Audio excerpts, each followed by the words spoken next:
Hello everyone, welcome back. स्वागत सभी का। तो आज हम देखने वाले हैं जी Indian air force versus Pakistani air force. तो चलें जी, कंपैरिजन है, मिलिट्री कंपैरिजन है। देखें। Hey guys, welcome to news T code. Britain के प्राइम मिनिस्टर विंस्टन चर्चिल के द्वारा वर्ल्ड वॉर 2 के दौरान एक बहुत फेमस लाइन बोला गया था, air superiority is the ultimate expression of military power. आज इस वीडियो में हम एक इन डेप्थ कंपैरिजन करेंगे इंडियन एयरफोर्स और पाकिस्तान एयरफोर्स के बीच में, और डीकोड करेंगे कि कौन से एयरफोर्स के पास एयर सुपीरियरिटी मौजूद है साल 2023 में और कौन डोमिनेट करेगा आसमान को। तो वीडियो को लास्ट तक जरूर देखिएगा, तभी आपको एक कंप्लीट पिक्चर मिल पाएगा। तो अगर इंडियन एयरफोर्स के बारे में बात करें, इंडियन एयरफोर्स दुनिया का चौथा सबसे बड़ा एयरफोर्स है, जिसमें लगभग 1,70,000 एक्टिव और 1,40,000 रिजर्व पर्सनल्स मौजूद है, और साथ ही लगभग 1700 एयरक्राफ्ट्स भी हैं, जिसमें से लगभग 630 कॉम्बैट एयरक्राफ्ट्स हैं, जैसे कि डसल्ट, राफेल, Su-30 MKI, LCA तेजस, MiG-29, मिराज 2000, स्पेकेट जैगुआर और MiG-21 बाइसन। और अगर बात करें पाकिस्तान एयरफोर्स के बारे में, तो पाकिस्तान एयरफोर्स दुनिया का 8वां सबसे बड़ा एयरफोर्स है, जिसमें 70,000 एक्टिव और 8,000 रिजर्व पर्सनल्स मौजूद है, और साथ ही लगभग 810 एयरक्राफ्ट्स भी हैं, जिसमें से लगभग 455 कॉम्बैट एयरक्राफ्ट्स हैं, जैसे कि J-10C, F-16 Fighting Falcon, JF-17 Thunder, Mirage 3, Mirage 5 और F-7PG, जो कि चाइनीज कॉपी है MiG-21 का। अगर बात करें इंडियन एयरफोर्स के बैकबोन के बारे में, तो वो है सुखोई Su-30 MKI, जो कि twin engine multi role air superiority fighter jet है और 260 के नंबर में इंडियन एयरफोर्स के साथ मौजूद है, जो कि इंडियन एयरफोर्स के टोटल कॉम्बैट एयरक्राफ्ट का लगभग 40% है। और अगर बात करें पाकिस्तान एयरफोर्स के बैकबोन के बारे में, तो वो है JF-17 थंडर, जो कि एक single engine multi role combat aircraft है और लगभग 138 के नंबर में पाकिस्तान एयरफोर्स के साथ मौजूद है, जो कि पाकिस्तान एयरफोर्स के टोटल कॉम्बैट एयरक्राफ्ट का लगभग 30% है। और अगर हेड टू हेड कंपैरिजन करें Su-30 MKI और JF-17 थंडर के बीच में, तो Su-30 MKI एक अलग ही लेवल का मशीन है, जिसका maximum take off weight JF-17 Thunder से 3 गुना ज्यादा है, और इसमें 12 हार्ड पॉइंट्स है, जबकि JF-17 थंडर में सिर्फ 7 हार्ड पॉइंट्स मौजूद हैं। और इसके अलावा Su-30 MKI +9G के लिमिट्स तक को सस्टेन कर सकता है, वहीं JF-17 थंडर सिर्फ +8G तक ही सस्टेन कर सकता है। और अगर वेपन कंपैरिजन करें Su-30 MKI और JF-17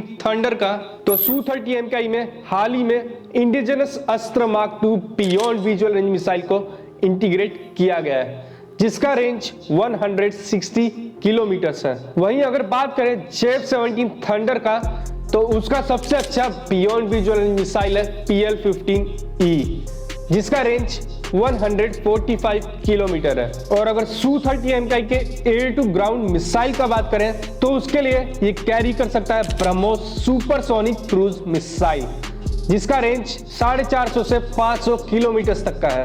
वहीं अगर बात करें JF-17 थंडर के सबसे अच्छे एयर टू ग्राउंड मिसाइल का, तो वो है चाइना का HD-1A, जो कि एक सुपरसोनिक क्रूज मिसाइल है, लेकिन इसका रेंज सिर्फ 290 किलोमीटर का है। और अगर Su-30 MKI के एंटी रेडिएशन मिसाइल का बात करें, तो उसके लिए इसमें लगा है देसी Rudram mark 1 anti radiation missile, जिसका रेंज 150 किलोमीटर का है। और अगर JF-17 थंडर के एंटी रेडिएशन मिसाइल का बात करें, तो इसमें लगा है चाइनीज LD-10, जिसका रेंज सिर्फ 100 किलोमीटर का है। अगर बात करें इंडियन एयरफोर्स के लेटेस्ट फाइटर जेट का, तो वो है डसॉल्ट राफेल, जो कि 4.5 जनरेशन का twin engine omni role fighter jet है, और आज के समय ये सबसे एडवांस 4.5 जनरेशन फाइटर जेट है, जिसका इलेक्ट्रॉनिक वॉरफेयर सूट स्पेक्ट्रा बहुत ही ज्यादा एडवांस है।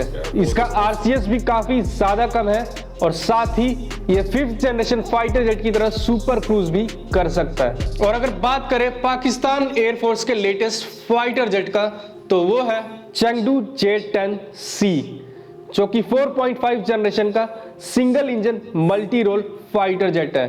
और ये पाकिस्तान के पास जो F-16 का वेरिएंट है उनसे काफी ज्यादा एडवांस है। लेकिन अगर रफेल से हेड टू हेड कंपैरिजन करें चेंगडू J-10C का, तो ये एयरक्राफ्ट रफेल के सामने नहीं टिक सकता। तो ओवरऑल अगर बात करें फाइटर जेट्स का, तो चाहे वो नंबर गेम हो या फिर टेक्नोलॉजी, दोनों ही मामले में इंडियन एयरफोर्स को आज के समय एज है और दोनों ही मामलों में इंडियन एयरफोर्स डोमिनेट करता है पाकिस्तान एयरफोर्स को।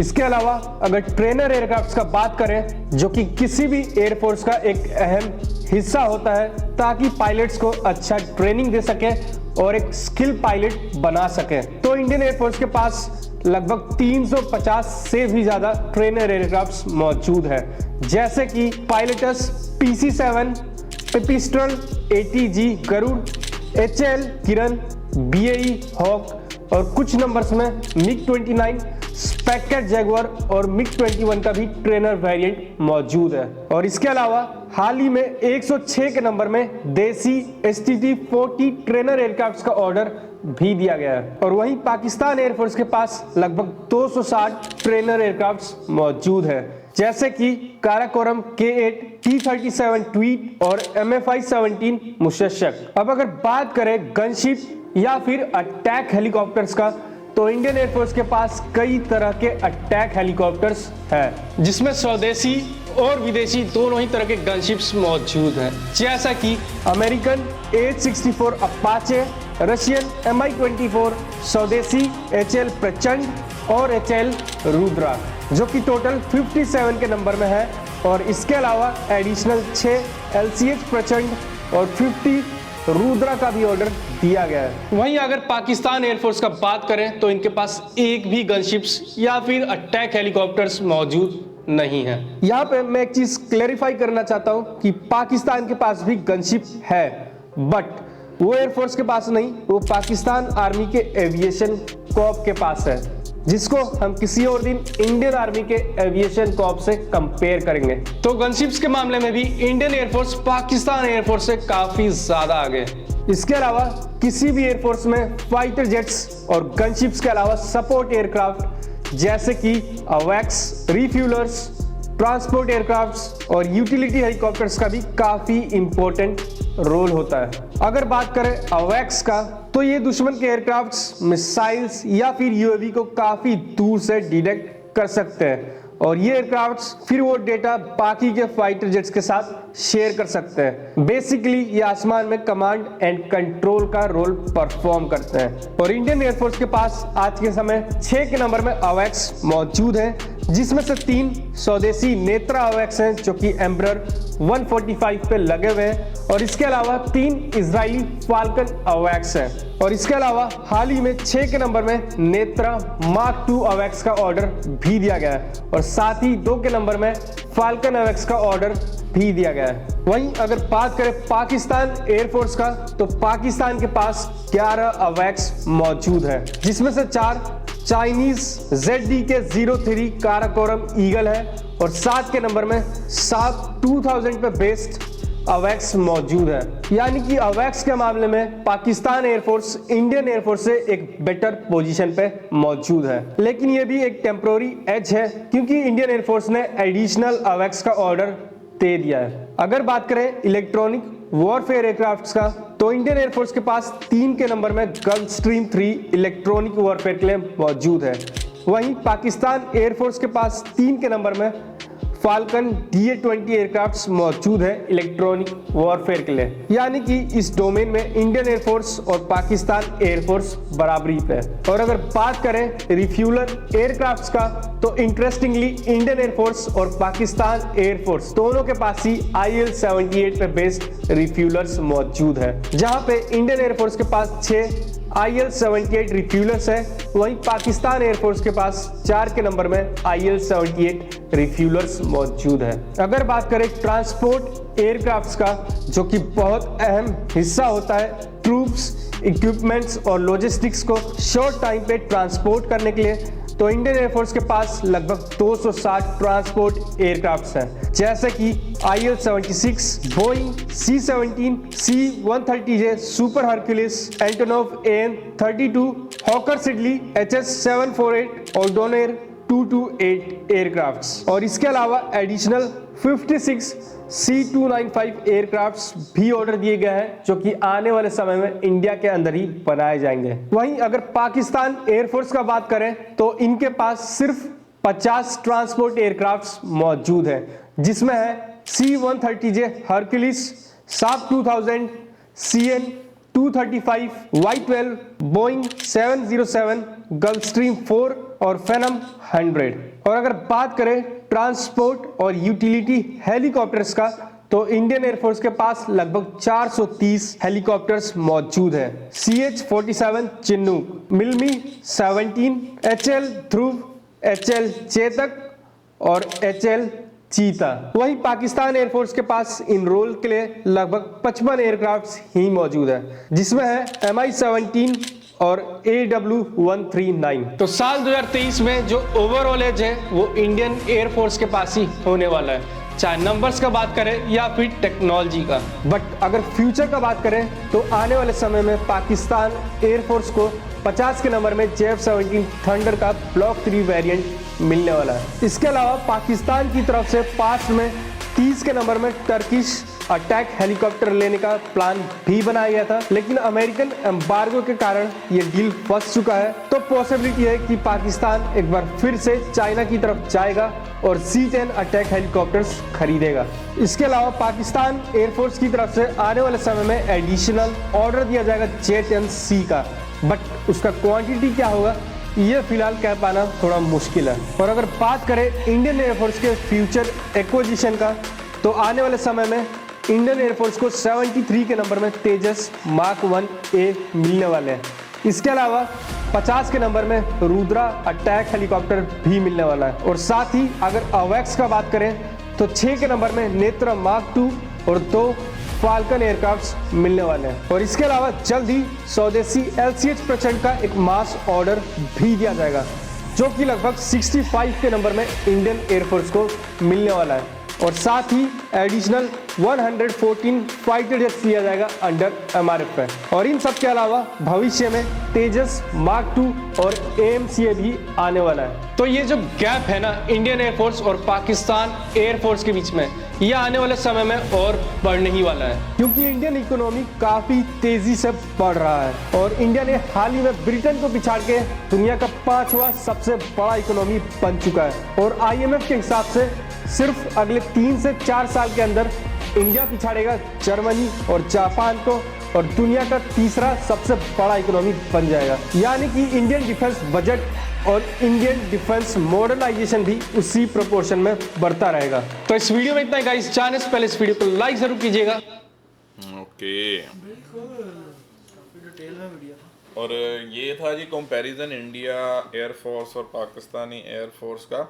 और टेक्नोलॉजी, पैसा, इकॉनमी हर वाइज इंडिया जो है वो आगे है। लेकिन ये देखो ना, इंडिया के पास जो एज है कि वहाँ पर अभी एक तो उनकी इकॉनमी, अब एक चीज़ आप कंपैरिजन देखो किसको कर रहे हो कि मतलब अगर रफ हम बात कर लें तो 4 ट्रिलियन वाली इकॉनमी को आप 4 बिलियन वाली इकॉनमी के साथ कंपेयर कर रहे हो। ह्यूज डिफरेंस कि 4 ट्रिलियन वाली को 4 बिलियन वाली के साथ कंपैरिजन करना और फिर भी टक्कर में आना, तो ये आप कह नहीं सकते कि पाकिस्तान का जो मतलब डिफेंस है वो वीक है, ये आप नहीं बोल सकते, क्योंकि जितना पैसा पाकिस्तान का डिफेंस के ऊपर लगता है ना, अगर यही हम बात करते हैं कि अगर यही पैसा आप किसी और काम पे लगाओ, डेवलपमेंट पे लगाओ, तो आप दुनिया के नंबर 1 देश बन जाओ। बाकी ये है कि इंडिया आगे है, उसको एक्सेप्ट करना पड़ेगा वो हर मामले में।